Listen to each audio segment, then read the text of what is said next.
Tem meninas hoje com 8 e 10 anos querendo fazer dieta porque acham que não tem o corpo ideal. Quando você escuta uma música inapropriada perto de uma criança, quando você tem uma conversa inapropriada com termos inapropriados para aquela criança. Porque menino também sofre abuso.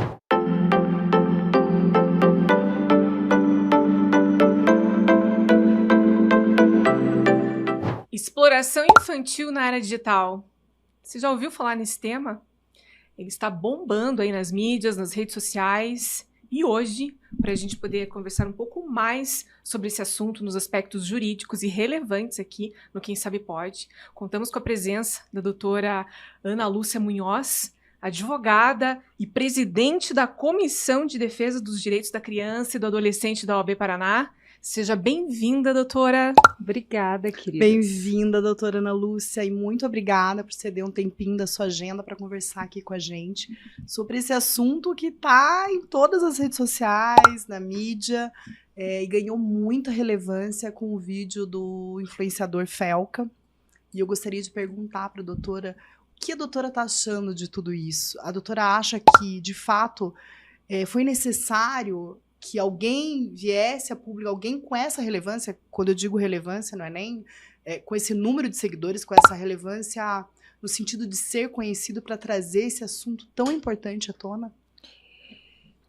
Bom, primeiramente agradeço, né, pela essa oportunidade que você nos deu aqui, eu digo porque quando nós abraçamos essa pauta da infância e da adolescência, e numa área interdisciplinar, nós somos advogadas, né?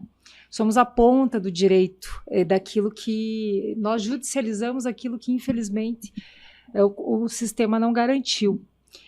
E quando eu falo nós, temos toda uma rede de proteção, todo um sistema de garantias e direitos. E quando nós temos a oportunidade de promover a pauta, de abrir os olhos para a sociedade sobre a necessidade, né, de enxergar a criança e adolescente também como sujeito de direito, nós ficamos felizes. Eu falo nós, né? Eu já falo em nome de todo o sistema aí nesse sentido. Com certeza.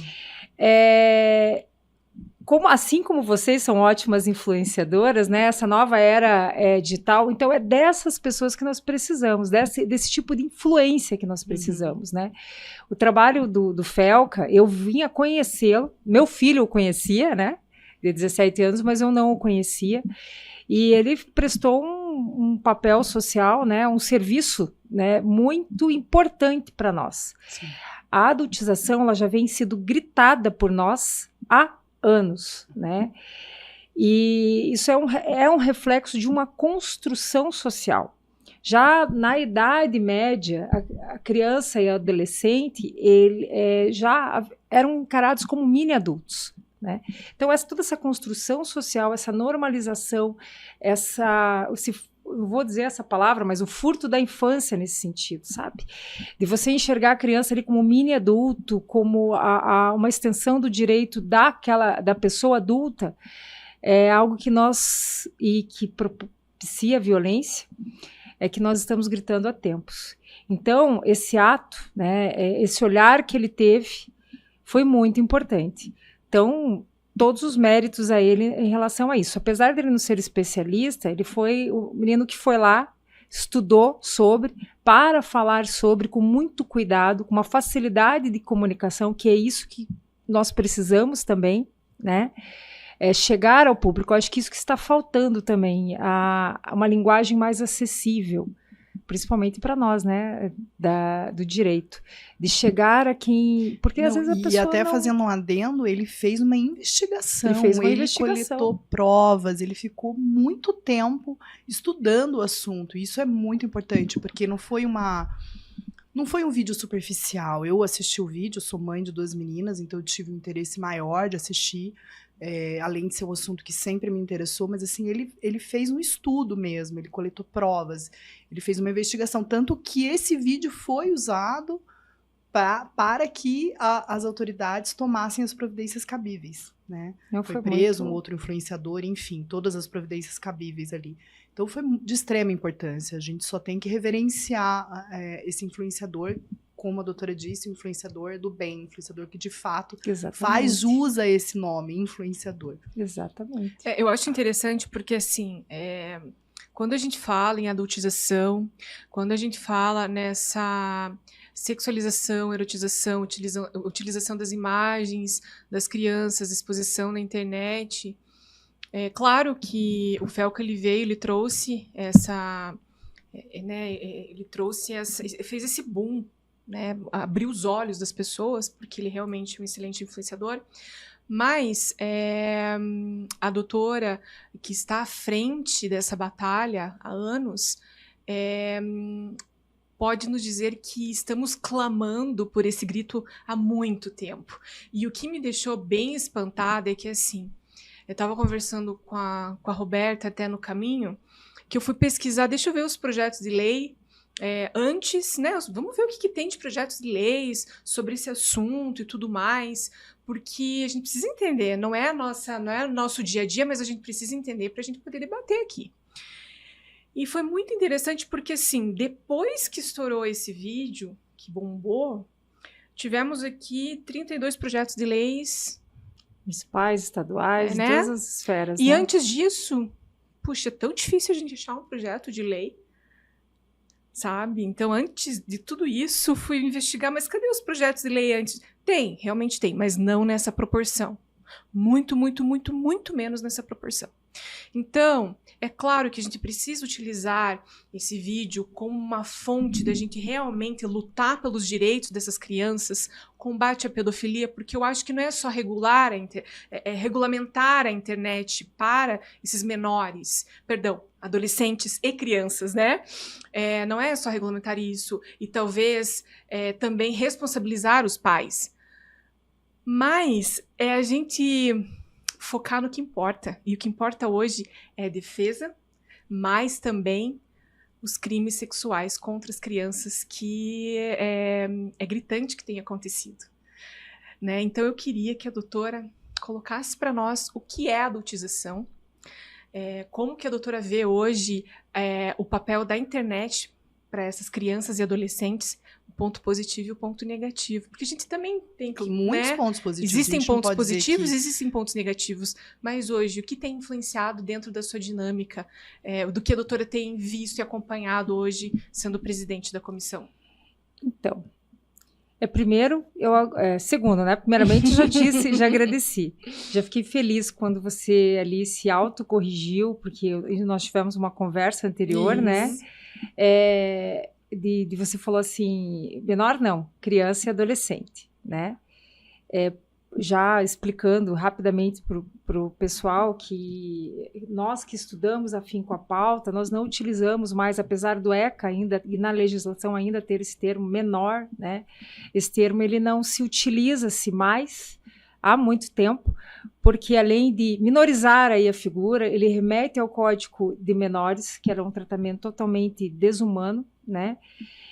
E também tem essa conotação pejorativa, dá a compreensão ao sujeito de direito e a nós mesmos também, de que a criança e adolescente só terá direitos a partir da sua maioridade civil, né? Maioridade penal, que são os 18 anos. Então, eu já fico feliz aqui, né, porque não é fácil. Aprendemos. Não, assim, eu fui aprender isso após a faculdade, só depois de estudar isso, porque nós estamos aqui numa construção até legalista, nós estamos presos a códigos e você acaba se vinculando ao que está na lei.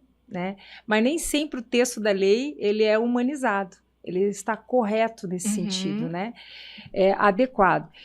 E eu já fiquei muito feliz. Então, um dos passos aí que nós estamos fazendo, que vocês já semearam aí dentro de vocês, foi a semente do garantismo, de se enxergarem isso. Eu fiquei muito feliz já por isso.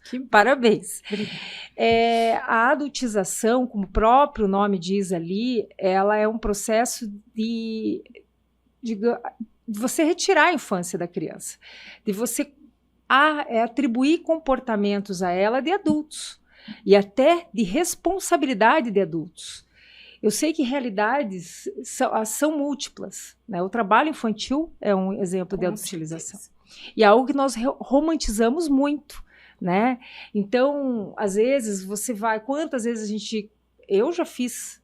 Minha mãe não é muito adepta, mas eu ia pegar lá... Minhas irmãs são 14, 15 anos, uma já faleceu, infelizmente, mas mais velhas do que eu, e eu usava os sapatos de salto delas, né? Aqueles batons fortes, assim, e sempre achamos isso normal, né?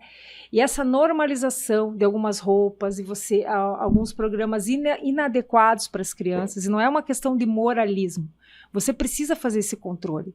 Quando você exige comportamento, até maturidade e de outras questões que é do mundo adulto para aquela criança, ela vai normalizar aquilo. Ela vai deixar de viver a infância dela. E a infância ela tem que estar no lúdico, né? Isso Lógico, com respeito às suas crenças, enfim, mas ela tem que ter essa capacidade, porque isso faz parte do desenvolvimento da criança. É um ser em desenvolvimento, é um ser humano em desenvolvimento. Aí quando você me traz assim, Ana, puxa, por que só agora eu vi isso? E olha que o artigo 227 da Constituição Federal está ali desde a nossa Constituição Federal, né? O ECA ele está fazendo 35 anos esse ano. A minha adolescência, a minha infância, ela foi uma infância sem ECA, sem nada, né? Assim, peguei pouca parte. E numa parte, nós tivemos muitos avanços, mas estamos perigando por um retrocesso em algumas questões. Né? Como eu te disse, Idade Média, nós tínhamos uma visão não tínhamos o conceito de infância em se enxergar essa criança. Estava vendo as fotos do meu pai nasceu em 1929, e lá por 1950, né, nessa época, assim, que você via as crianças com roupas, eram aquelas roupas infantis mesmo, né? Mas antes não, eles eram colocados como mini adultos. Então, elas vão parecer do trabalho, né? De jornaleiro, etc. Então, continuamos romantizando isso. Então, você rouba a infância da criança, sabe? Você tira aquela possibilidade dele ter um desenvolvimento sadio. Porque nós estamos prontos aqui, a criança não, principalmente na primeira infância. Tudo que você se aplica ali ou deixa de aplicar, ou você, né, de acordo com que metodologia você faz ali, pode ter consequências e traumas, inclusive, irreversíveis. Não, e eu estava até estudando, nosso cérebro, ele atinge a maturidade total com 25 anos. Ou seja, imagina um cérebro de uma criança para processar todas essas informações. É muito interessante esse assunto. Eu estudei a fundo, eu estudo há muito tempo sobre isso. E falando de internet, adultização, eu estudei sobre pedofilia e sobre essa rede, porque é uma rede muito grande, na verdade, né? É como se fosse um clube. A pedofilia, com códigos próprios, com uma constituição de membros, que eles se comunicam, eles têm livros escritos. É uma coisa que a gente não consegue nem mensurar o tamanho que ela é. Então, quando a gente expõe uma criança na internet, e muitas vezes as mães e os pais fazem isso de maneira ingênua, achando que uma dança, eu vou colocar uma dancinha, e só quem vai ver ali são os familiares. Não, você está expondo a sua criança para essas pessoas. Porque é muito sério isso, né? É muito sério. Então, qual que é o limite, doutora, de exposição de uma criança na internet hoje? A doutora poderia dar esse limite pra gente? Bom, eu mesma já errei algumas vezes com meu filho. Todas nós. E assim, e é um hábito. Sim. Né? Estamos numa vida vigiada. E por normalizarmos isso, você acaba... Às vezes você vai lá, por exemplo, meu filho canta, né? Sim. Eu quero, puxa, que legal ver olha meu filho cantando. Já errei algumas vezes por isso, sabe? Depois eu volto a mim e vejo, gente, depende, né? Mesmo ele permitindo algumas publicações. Sim. Nós temos que pensar além disso. O que vão fazer com aquela imagem dele? E agora, com a inteligência artificial, algo que não existia há poucos, é uma realidade de 1 ano e pouco, é absurdo com o que podem fazer com a imagem da criança. Com a nossa imagem, mas com a imagem da criança que tem ali, nós temos o dever legal de protegê-la. Eles não têm noção do risco que está acontecendo. né? Eu vejo aí grandes influencers nascem e já criam um perfil da criança ali Sim. pública e já começa a monetizar aqui. Isso é um absurdo, né? Isso não pode, né? Isso não pode. Não. Agora, quando você vai fazer uma publicação, você teria que respeitar a imagem do seu filho, correto, 100% aí, É né? bom frisar até que a criança não pode ter Instagram, né, gente? Exatamente. E agora Não, é bom- isso Não, e é bom frisar também que a adultização ainda não é crime. ainda não é Mas crime. existem projetos de lei, Sim. né, que agora vão tramitar no Senado, Sim. que vão analisar essa situação, mas a adultização ainda não é crime. Mas veja quanto tempo que nós estamos em atraso disso, Então, né? é isso que eu... Mas sabe, é aquilo que eu digo para vocês, que eu disse para vocês naquela conversa, né? É uma visão muito adulta, outra palavrinha aí, né? Adultocêntrica, que é você colocar os interesses do adulto acima das crianças e dos adolescentes, né? Por isso que lá, quando a gente frisa no artigo 227 da Constituição, aí você me traz, porque agora só, ali é a prioridade absoluta da criança e do Isso adolescente, principalmente nas políticas públicas. E por que só agora, né? Porque teve essa exposição que chega a ser até coativa, né? Porque Sim. você ele não tem o que... aí vincula-se, tudo agora vincula-se à internet. A males que vem para o bem. Depois da pandemia teve essa explosão, né? Mas nós precisamos nos adequar a isso. E ver e nossas crianças serão criadas nesse meio digital.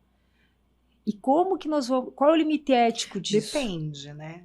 Não, Depende. mas Eu acho É que assim... não tem como fugir. Não tem, eu acho que assim, eu vou dar aqui a minha vivência, né? Você inscrever uma criança no Instagram, você permitir que ela não, mas use é o você Instagram que tem sozinha. consciência, né? Isso. E você dá um celular para uma criança, né, sem supervisão, né? Nunca dei o celular, não, já dei o celular, mas assim, sem supervisão nenhuma. Eu acho que tem regras que têm que ser seguidas, né, É que doutora? você errou, é uma mãe super consciente. É uma mãe que lê, que sabe, né? Porque as filhas da rua são meninas hoje que você vê que são lúdicas. Elas são meninas, elas são crianças. Você vê elas sendo crianças de verdade. Mas a gente pode chegar num ponto que é o seguinte: tem muitas mães que não têm recursos financeiros, Sim. fazem uma conta no TikTok, no Instagram, colocam seus filhos, monetizam mais que um trabalho CLT, e quanto mais expõe a menina ou o menino, mais monetiza, Sim. mais mais likes, mais visualizações.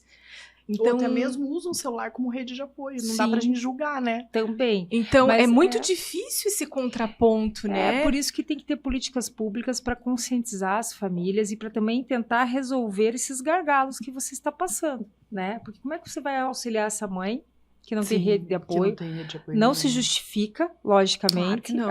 a utilização, mas nós temos que nos colocar no lugar do outro também. Mas, de qualquer forma, a criança tem que ser prioridade absoluta nisso.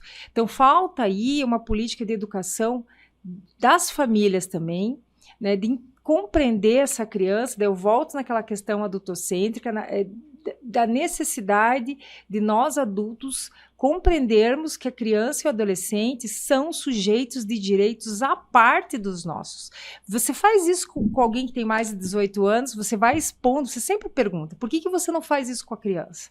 Né? Mesmo que eu sempre falo aquele termo de livre consentimento, não, o filho é meu, eu faço o que eu quiser. Não é assim. Não é bem assim. Né? Nós temos aí, lógico, você é teu filho, a tua responsabilidade legal. Você tem o dever e o direito de educá-lo, e ele tem o direito de ser educado. Aí que nós falamos do controle parental. Eu tenho um filho só, né? Ele vai fazer 18 anos agora. Eu ainda faço controle parental, ele sabe disso.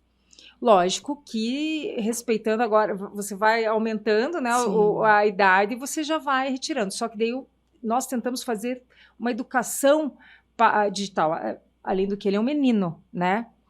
E meninos aí, para ele não ser um hater, sabe, respeitar aí todas as pessoas possíveis, né? Que não façam parte, inclusive, do padrão dele, ele tem que ter essa noção que a internet não é terra sem lei. Isso que eu ia falar. Não é mais. Não Nossa, é. muito, muito importante você fazer essa Não é colocação da mais. educação desse menino. Sim. Uhum. Que é diferente, Que né? é diferente, A gente sabe que é diferente. Você que é mãe de menina, Sim. né? Então, essa condição de falar, olha, segura as tuas cabritas que meu bode tá solto. Isso daí é uma concepção extremamente machista, de que já não deve mais. E na internet ainda fazem isso, Sim. sabe? Então, a menina é mais exposta também, e é mais sexualizada. E ela Muito. normaliza isso, Isso. certo? O que foi o que aconteceu ali no caso desse youtuber que foi, foi preso. né? Foi preso. Então, assim, tá errado. Tá errado. E não tem justificativa. A gente tem que priorizar. Lógico, a gente tem que pensar em políticas públicas que tentem reduzir esse gargalo, mas não permitir que a criança ainda seja violada. Não, ela está fazendo isso, mas ela não tem outra alternativa. Não tem desculpa para isso. Nós não podemos deixar isso acontecer. Então, vamos tentar resolver o problema dessa mãe, mas não deixando a criança exposta. Isso que acontece aí com o trabalho infantil também. Isso é também uma adultização, porque você coloca a responsabilidade de uma criança algo de adulto. Tem vários problemas sociais, sim, temos vários problemas sociais, né? E é outro problema que nós temos aí, que é a erradicação do trabalho infantil, que é papo para uma outra conversa. Com certeza. Certo? Mas assim, e as pessoas romantizam. Quantos vídeos você vê que filmam ainda o rostinho da criança pedindo ali dinheiro com a bala e a mãe tá ali? Você não sabe a realidade. Isso é absurdo, sabe? Né?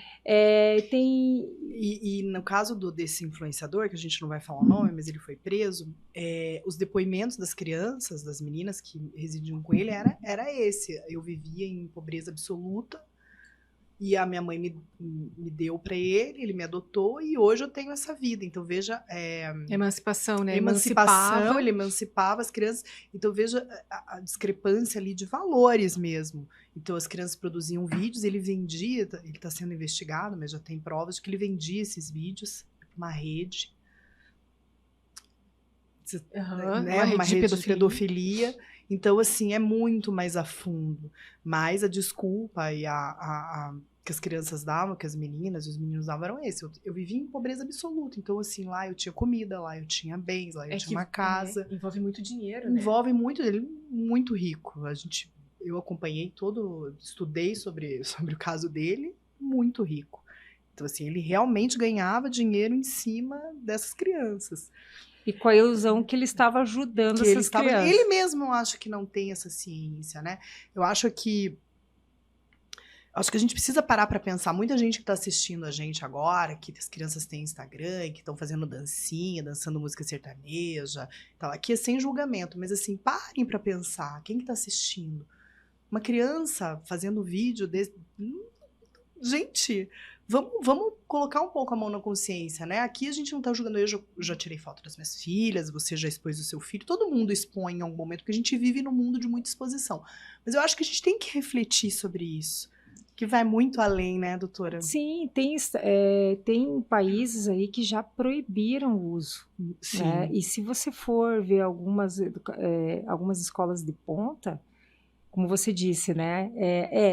Mas não é, né? Uhum. Só que a tecnologia é uma realidade que, infelizmente, a gente não tem como mais conter.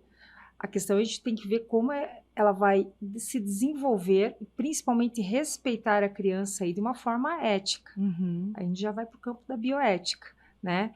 De como que nós vamos regular essas redes sociais, que eu entendo que deveriam ser, principalmente para as crianças, né? Porque, como você veio falar da pedofilia, já coloco de novo, eu falo porque a gente acaba vendo os exemplos em casa, e você toda uma rede de proteção, você estudando sobre aquilo, fazendo controle parental. Eu no YouTube, quando meu filho tinha 11 anos, eu já restringi umas palavras, e eu expliquei para ele, porque quando eu vi, porque eles têm a curiosidade, principalmente meninos. Na época eu peguei o YouTube e eu fiz uma restrição de palavras. Tudo questões que envolviam sexualização ali. E eu sentei e conversei com ele. E falei com ele. Falei, olha, você está com 12, 13 anos, né? Esses conteúdos aqui, isso antes ele pesquisar, né?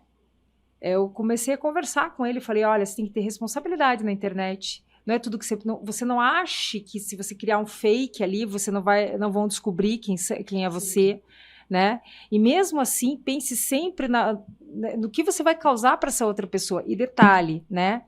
Essas imagens que você vê, tudo isso daqui, meu filho, se você internalizar isso, você não tem maturidade ainda. Você não tem uma vivência para entender, para discernir o que é aquilo ali, se aquilo ali é certo, errado, se é bom ou mal. E você vai acabar objetificando algumas questões, mulheres principalmente, né? E o que acontece? Aí facilita a violência doméstica, né? O menino, ele acaba se tornando mais violento e também vulnerável à pedofilia, porque o menino também sofre abuso, certo? Só que o machismo está tão estruturado que ele tem vergonha de dizer assim, quando o menino sofre abuso, ele não conta. A menina já é ensinada, tão violentada que é assim, ela já é ensinada até, algumas não, né? Mas assim, a reagir, ao contar, no caso, né? O menino já fica com vergonha. Né? Então, porque mexe muito com a sexualidade também. Sofre abuso. Uma certa vez eles estavam conversando, eu falei, olha, esse jogo pode ou não. Daí ele veio assim, mãe, tem um guri ali que tá perguntando, não estou brincando, isso daí foi na pandemia, o tamanho do órgão sexual de cada um. Esses jogos são um portal. Aí ele olhou assim, eu tô achando, mãe, aí ele e o outro, não lembro qual que era a plataforma, mas acho que era uma dessas que tem problema. Várias, né? Acho que Discord. De joguinho? Alguma coisa assim, eu não sei. Uma que eles estavam perguntando, eu falei, mas por que eles assim, não, lá os moleques querendo falar o tamanho. Eu falei assim, não. Daí ele voltou, na linguagem deles, eles falam assim, mãe, olha isso. Eu falei assim, olha, o que você acha? Mãe, eu tô achando que é um pedófilo. Mas por quê? Certeza. Porque nós conversamos com ele. Aí eles derrubaram, porque criança não vai perguntar isso. E às vezes eles se fazem passar por criança. Sim, eles entram nesses jogos, exatamente, nessas plataformas para falarem. Né? Então, e eles fazem perguntas que não são perguntas diretas. Não. Sim. Né? Eles fazem perguntas que são perguntas assim que induzem. Exatamente. Induzem que os pais não percebem. Não percebem. E nós, nessa loucura de vida que nós estamos, né? E agora eu vejo com a inteligência artificial, a gente ganhou a falsa impressão de que nós temos tempo para fazer mais, produzir mais. E daí você não tem o teu tempo para a família, você não tira ali essa vida digital, tudo a gente filma e fala. Eu já caí nesse erro. Quantas vezes? Eu acho que todos nós já caímos. Você está lá brincando, você está fazendo um story, brincando, né? Até mesmo para você brincar com o teu filho, você achar legal. Isso, meu perfil é fechado, né? Mas eu parei muito disso quando eu comecei a raciocinar, porque nós normalizamos isso. Falei, gente, mesmo ele querendo, achando legal, não é legal isso daí. O que eu estou expondo esse menino? Né? A gente normaliza isso e muitas outras coisas.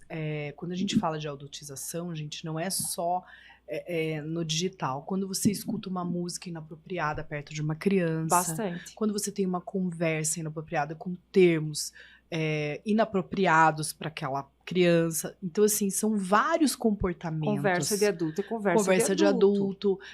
Enfim, eu acho que e quando a gente começa a pensar nisso e tomar uma consciência, e é preciso que a gente tome essa consciência, são muitas esferas, né, doutora, que a gente precisa se atentar. Sim, tem outros processos, né, que nem eu estava averiguando esses dias aí. Não só de imagem, quando a criança tem o direito ao convívio familiar e tal, lógico, você tem que ter uma conversa com a família e tal, mas vai discutir relação perto de uma criança?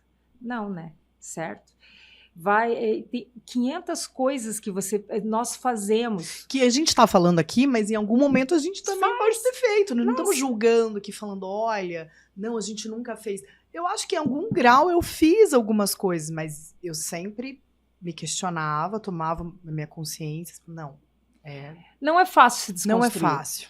Não estamos normalizando o que houve. Eu estou dizendo de uma questão que nós precisamos tirar essa visão adultocêntrica. Nós temos que nem... Vocês também estudaram direito, né? Mais novinhas do que eu. Mas, assim, lembram-se do Código de 1916, Código Civil, Sim, com certeza, eu estudei sobre que apesar... Nossa! Sim, eu tenho Eu 46 também, anos. sim. Nossa, Estamos todas nos Aí, 40 assim, mais. Aí o que acontece? Lógico que ele teve essas alterações, mas em sua origem ele era extremamente patriarcal e nós Extremamente. mulheres éramos um anexo do direito dos homens ali. Uhum. Ainda alguns entendem, acham que somos ainda direito deles, né? Sim. E é o que acontece com as crianças e os adolescentes. O filho é meu, eu faço o que eu quiser com ele. Nós podemos, eu estou em constante reconstrução, né? Desconstruindo, construindo, porque cada dia você vê, nós fomos criadas assim, sem isso, sem o ECA, né? Que para mim ele é perfeito. Tem muita gente que condena, tem gente que dentro do sistema que fala, puxa, aqui não, eu falei, não garante muita coisa, nós é que não sabemos colocá-lo Ele é em um prática. garantismo, né? E esse olhar para a criança e adolescente como um sujeito de direitos também, de suas vontades, não das nossas vontades, não das nossas expectativas, entende? Lógico, né? Você tem que criar, tem profissões aí que são mais difíceis e você tenta orientar o teu filho a ele, pela tua vivência para ter um caminho mais fácil. Eu só né? queria fazer Mas um retrospecto, pode assim. falar. Me corrijam se eu estiver errado.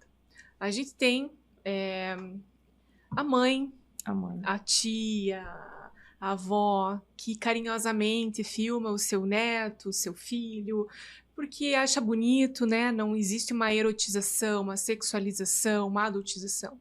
Ah, que bonitinho ele ali tocando um violão, que bonitinho. Eu acho que isso é um carinho, É um carinho. é uma admiração. É.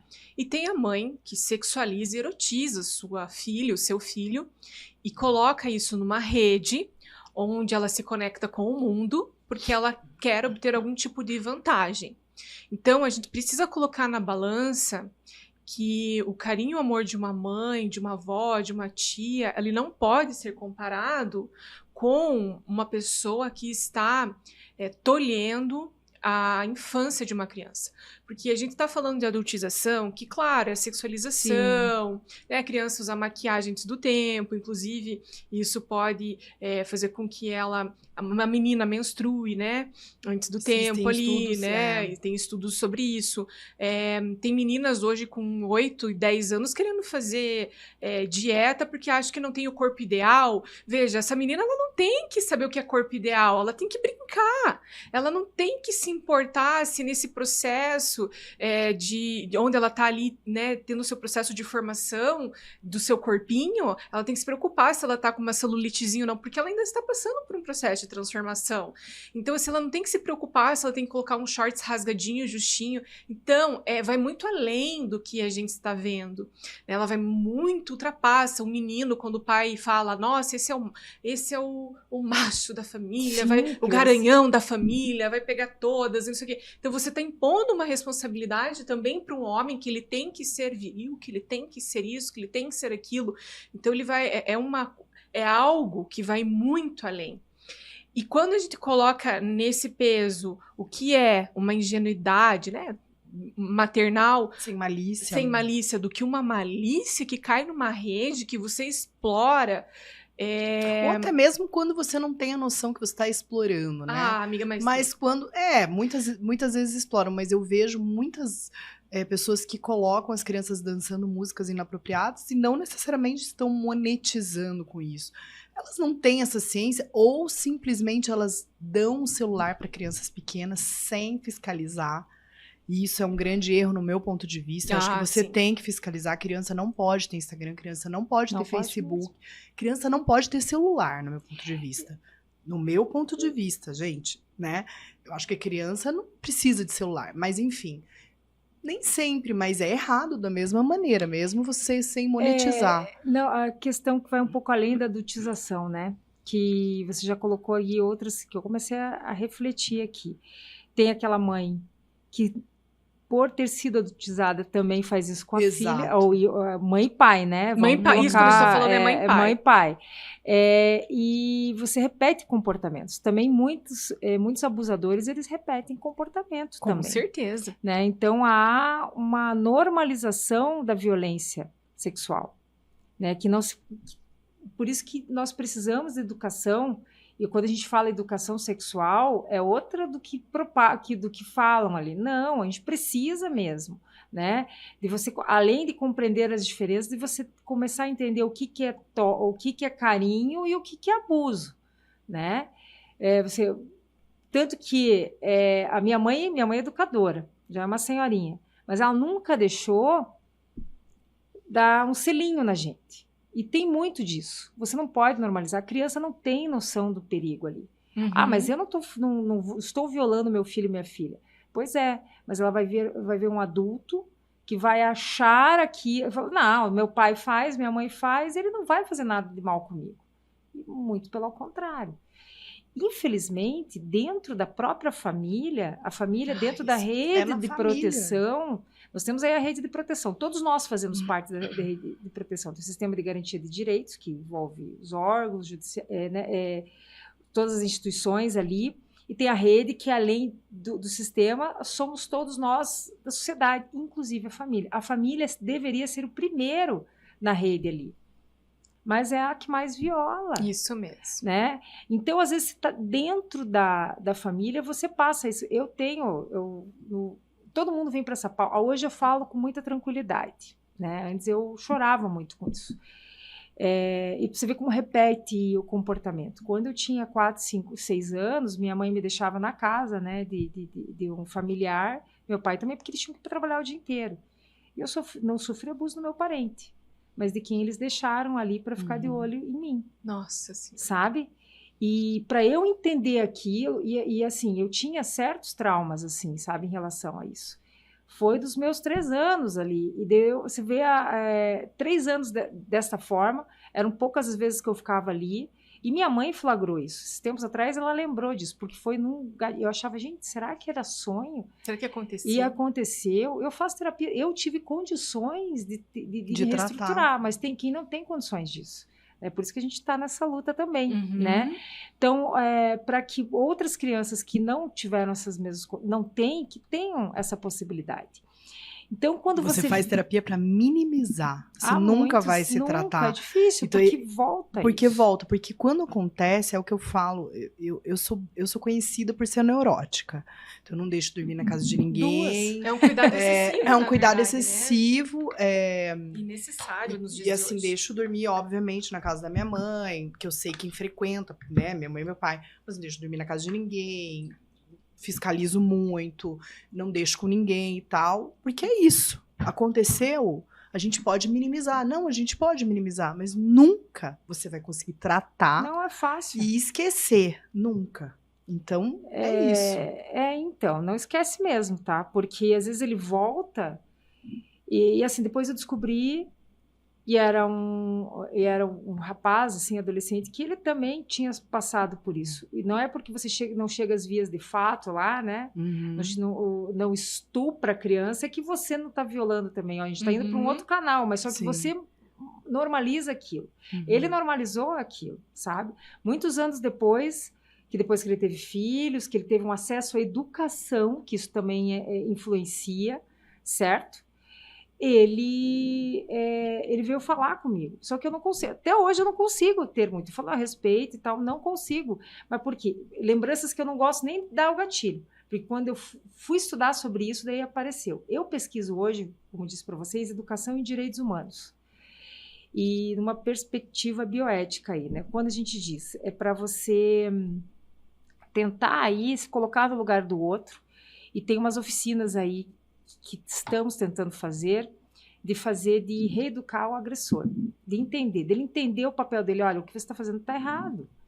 Porque quando ele abusa, né, o abusador até da vítima de violência doméstica, ele vai voltar para aquele lar, ele vai voltar para o seio familiar, né, o pai, o marido, depois daqui a um tempo ele vai ter que conviver, quem que vai cuidar dele? Né? Então, ele vai voltar, e não dá para nós normalizarmos mais isso. Esse ciclo de violência tem que acabar. E dentro da internet, nós estamos normalizando isso também, sabe? Porque nós não estamos sabendo distinguir, e não é fácil distinguir isso, o que é violência ou não. Que nem você disse da vovó, né? Uma coisa é jogar ali dentro do grupo de família, né? E que a família tem que ter noção também de não sair divulgando aquelas imagens, né? Carinho. Agora, outra coisa é você monetizar mesmo que você queira mostrar o lúdico. Você está ganhando dinheiro com o teu filho, não é o certo também, né? Não é... Então... Por isso que precisa de uma regulamentação. Né? Exatamente. As Big Techs agora, por esse projeto de lei, que eu concordo com ele particularmente, né? Tem tantas polêmicas aí em relação a isso, elas vão ser punidas, e elas precisam ter ali canais de denúncia. Os pais não deveriam mesmo, eu também concordo contigo, deixar ter internet porque não tem. Não. Né? Ainda mais hoje, onde a gente tem inteligência artificial, onde você pode bloquear o algoritmo. Né? Você consegue bloquear o algoritmo. Essa garotada, eles são muito espertos, só que eles não têm maturidade, sabe? Então, eles podem entender de tudo ali. Só que eles não têm a maturidade. Não adianta você ter um filho com altas habilidades, mas ele não tem aquela maturidade. E ele não vivenciou aquela infância também ali. Daí o que adianta? O lúdico, ele faz parte do processo criativo, né, do desenvolvimento cognitivo. A criação faz parte disso. Eu fico muito receosa também com a inteligência artificial, sabe? Isso é um outro Porque assunto, se você não deixar de você escrever, dessa criança, né, da leitura. Nós não estamos mais incentivando a leitura. Tudo você coloca dentro do chat GPT para resumir e ponto. Para que você vai produzir? Mas até a doutora falou uma coisa muito interessante, né? Nós, nem todo mundo, né? Porque as melhores escolas, elas estão retrocedendo. As melhores escolas, elas estão tirando a tecnologia e incentivando cada vez mais a leitura e a escrita. Então, assim, é isso que a gente falou. Vai ter uma classe muito privilegiada, com vocabulário, com entendimento, porque o que a gente vê hoje são analfabetos funcionais, que não sabem interpretar um texto. Né? Vai ter uma massa cada vez maior de analfabetos funcionais que não sabem interpretar um texto, porque vem tudo muito mastigado. A gente tinha que ler, a gente tinha que escrever, né? Então tem isso também, que é uma coisa muito interessante. E a doutora, agora que a doutora estava falando, eu estava pensando aqui nesse projeto que a doutora falou de ressocializar. Na verdade, de uma reeducação. Letrar. É um letramento mesmo. Um letramento do agressor. Você sabe que ano passado saiu uma lei, foi aprovada essa lei, que é a lei, até anotei aqui, ó, a lei 15.035/2024, que dispõe sobre a criação de um cadastro nacional de pedófilos e predadores sexuais. Então, essa lei já existe. Só que, cadê o cadastro? Então, até hoje... Do que? De denúncias? Não, de pessoas todo mundo que foi condenado por crimes sexuais, de pedofilia, e eles falam de predadores sexuais, eles têm que fazer um cadastro dessas pessoas, porque vai ficar num banco de dados. Entendeu? E agora, no Paraná, também saiu um projeto de lei, e no município saiu um projeto de lei com a Sargento. Então, assim... Para restringir essas pessoas de locais que mas só que assim... Ó, na verdade, não é uma restrição, é um cadastro nacional onde essas pessoas... não sei se... A gente vai falar aqui, né? A gente vai falar que eu não tenho conhecimento integral dessa lei. Então, eu me reservo o direito de não comentar. Não, é um cadastro nacional que eu acho que é até preventivo, né? Para que a gente precisa saber como ela vai ser regulamentada agora, né? Porque ela já saiu, já foi aprovada. Inclusive, também já está para votação. Foi votada a castração química, mas, claro, a gente sabe que não vai passar, que são dos predadores sexuais e dos pedófilos. Então, assim, esse cadastro, acho que ele é muito importante. Ele é muito importante. Eu acho que seria importante até para uma prevenção de pessoas que contratarem para escolas, contratarem. Aí teria que averiguar, né? Porque nosso sistema também... deixa eu só desligar aqui, agora foi... O nosso sistema...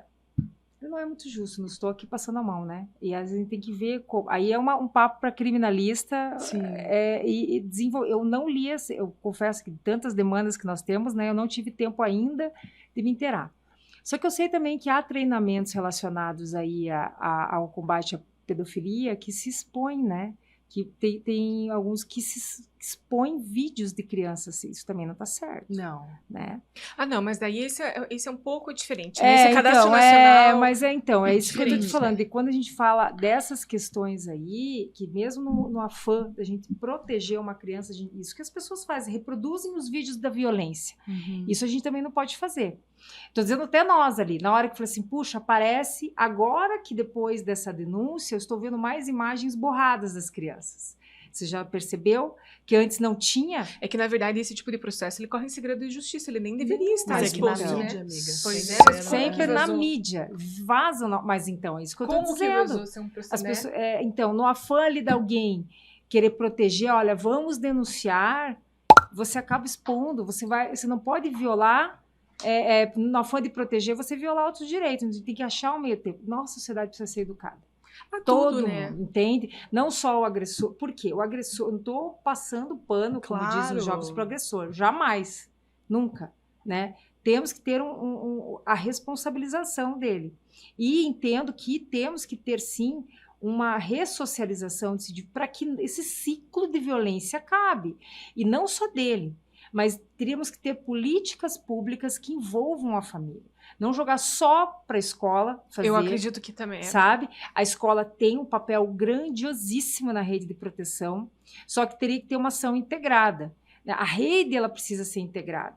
Então, não adianta colocar um papel, eu faço meu papel, agora eu vou ser. Então, nós temos que nos comunicar nisso, sabe? E também esse processo de... Eu acho que é um processo, né? Você pensar que nossa geração apanhava, a gente apanhava. Hoje, se você falar bater numa criança, é um absurdo.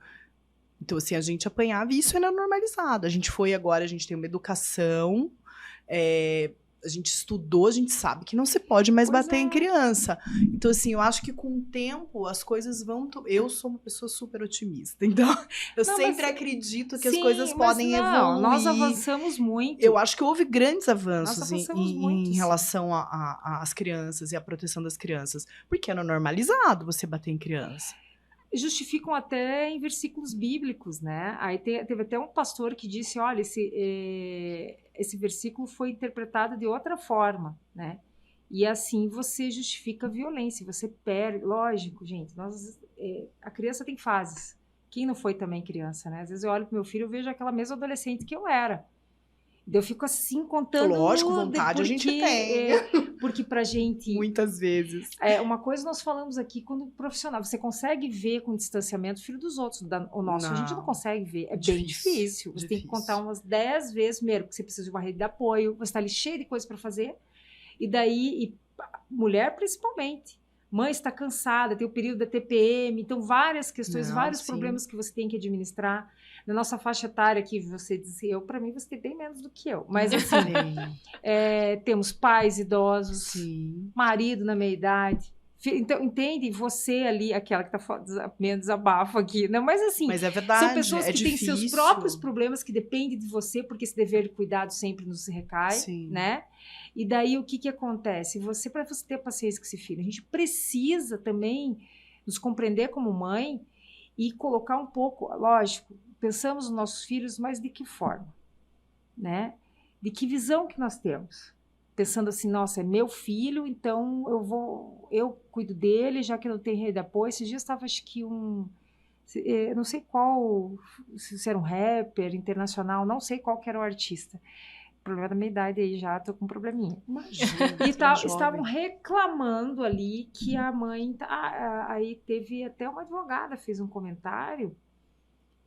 E eu parei de fazer comentários na internet, mas daí ali eu tive que conversar ali com ela, chamei no privado, falei, olha, tua visão tá aí, é familiarista, tua visão tá equivocada, o que eu tinha que fazer ali, né? Eu podia estar fazendo outra coisa, quem mandou? Tava ali, aqueles momentos que você fica rolando feed. E que coça a mão pra comentar, né, doutora? Aí eu fui no privado e falei, colega, você tá tendo uma visão um pouquinho equivocada em relação a isso, porque... Tudo bem, eu entendo. Ninguém pergunta pro homem quando ele tá lá dentro do show, porque, cadê o que tá fazendo aqui? Só que ela estava no show, que não era um ambiente para criança, não era música, não era do patati patatá, não era, né, não era algo mais suave, tipo Marisa Monte, por exemplo, né? Sim. Que você vê ali. Tem algumas músicas também que sim que ou não, né? Mas um sentadinho e tal, mas não é público. Olha a audição da criança prejudicada, uma criança de 1 ano lá, aí o pessoal falando, puxa, mas e por que ninguém pergunta se fosse um homem, gente? Nem Não homem, nem tem a mulher ver, ali. não O que tem. a criança está fazendo ali? Se passa mal, vai levar por cima do público. E a audição dessa criança, sabe? Eu fiquei muito chocada. Eu lembro que eu levei uma bronca de uma amiga minha que eu otorrino quando eu estava grávida. E ela, o que você está fazendo aí quase ganhando neném? Eu fui lá assistir um filme, mas isso aqui era um barulho gigantesco. E eu só via assim, ó, imagina isso na barriga. E eu falei, nossa, né? Tinha tanta interferência assim. Ai, o filho é meu, a barriga é minha. Pensei assim, sabe? Pare com isso. E ela veio me mostrar um estudo ali, eu fiquei quieta, nunca mais fiz isso. E nós temos que ter a humildade e de entender que nem tudo a gente sabe. E nem sempre a cultura que nós somos criados é a cultura mais certa. A gente tentar se desconstruir. E quando a gente começa a olhar para o ser humano como um ser, isso eu falo de criança, eu falo de todas as pessoas aí possíveis, como aquela pessoa que tem os direitos dela, tem os direitos aos mesmos direitos nossos, né? E o que eu não estou proporcionando do acesso dela ali, que ela está fazendo? Por que eu estou fazendo isso com meu filho? Se ele tivesse 18 anos, eu não faria isso com ele. Vocês já podem perceber isso, né? E a adolescência, a criança, nós estamos falando de adultização de crianças, mas a gente precisa também analisar o adolescente. O adolescente, ele é muito abandonado pela sociedade, sabe? Já enxergam ele como um mini adulto mesmo, com várias responsabilidades. Eu já até questiono essa imposição de ter que saber o que vai fazer já. Você não sabe, você sabia o que você tinha? Não, com certeza. O que você queria fazer antes do direito? Ai, tantas coisas diferentes. Não é? Então, muito precoce essa decisão. É muito precoce. E com a pandemia tirou a convivência deles de tanta coisa, assim, o desenvolvimento deles foi prejudicado. Foi. Né? E eles sofreram junto conosco. Quantas crianças perderam seus pais, quantas crianças viram os adultos eles sofrerem com aquilo, quanto foi roubado da infância dessas crianças. Por isso que é muito importante a gente ter um olhar, hoje a gente fala, claro, da exposição, internet, mas a gente ter um olhar cauteloso não só para criança, mas para adolescente também. Também. E eu queria, para encerrar esse nosso bate-papo, que tá maravilhoso, nossa, mas... já viajamos, já viajamos uma hora coisa e tal. Doutora, como a doutora é a atual presidente da Comissão de Defesa de Direitos da Criança e do Adolescente da OAB, qual que é a maior batalha hoje que a doutora enfrenta lá, que a doutora tá aguerrida? Qual que é o maior projeto hoje que a doutora tem? Eu não digo eu, né, mas nós somos uma comissão. Comissão é o coletivo, né? Então, ali nós recebemos alguns canais de denúncias, estamos dentro da ordem lá em conselhos de direitos, né? A violência contra a criança, infelizmente, ela é democrática. O que eu quero dizer democrática? Tá? Ela acontece em todos os lares. Os lares de esquerda, de direita, evangélicos, não evangélicos, umbandistas, não umbandistas, pobres, ricos, entende? Às vezes é bem mais difícil entrar dentro de um condomínio fechado ou de uma escola particular, né? E o que eu vejo, o que eu mais eu ali vendo é a falta de integração da rede, é a falta de compreensão do adulto de que essa criança e esse adolescente eles têm o direito, certo? A parte dos nossos, a violência, a desumanização da criança nesse sentido, sabe? Não só, essa é uma das tantas outras violências. Nós tivemos em Araucária, por exemplo, tentando resolver ali, nós não, né, porque a ordem ela não tem aí não tem a função de fiscalizar, nós monitoramos ali, né, e tentamos conectar a rede de proteção. Mas são várias violências que nós recebemos. Então, hoje ali. vocês estão à frente dessa proteção. Do chão da escola, principalmente. Mas não pelos professores, tá? Porque, às vezes, o bullying, ele repete o comportamento em casa, os pais não têm... Porque a gente tem muito enfrentamento em relação à falta de noção da família, né, que viola. e que faz informação, né? As pessoas precisam de informação. Exatamente. Nós precisamos, eu entendo que tudo se resolve pela educação. Isso mesmo. Sabe? Educação, inclusive, começando em casa. Exatamente. Isso, né? E que nós tenhamos a noção que nossas crianças, elas são nossos filhos, mas não são nossos, eles são para o mundo. A gente tem que parar de tentar também criar aquele serzinho melhor do que todo mundo, mas sim melhor para o mundo. Quando você pensa assim, você consegue até imaginar outros caminhos para isso. E a gente precisa se conectar nisso daí, sabe? Eu entendo que há uma falta de conexão da rede. As violências são múltiplas. Se eu for contar aqui, tem coisas que a gente não pode falar, né? Sim. Mas, assim, eu vejo que nós precisamos olhar para essa criança além dos nossos interesses pessoais, além das nossas expectativas, das nossas anseios políticos, além do nosso ego, né, além doutora? do nosso ego. Tenho né? certeza que a comissão não poderia ter uma Não, presidente a gente quer parabenizar a doutora por esse trabalho incrível, importante, e fazer um brinde aqui. Obrigada. Foi um prazer recebê-la, doutora. Obrigada, doutora. Sinta-se... E convido vocês a fazerem parte lá da comissão. Com certeza. Olha, uma honra para nós. E você, gostou do nosso episódio de hoje? Curta, compartilhe, comente o que você achou e deixe sua opinião, porque ela é muito importante, né, Rô? Importante. Compartilhem, comentem, dê sua opinião aqui embaixo e não esqueça de nos seguir nas redes sociais. Estamos no Instagram, YouTube, Spotify e na TV Mais.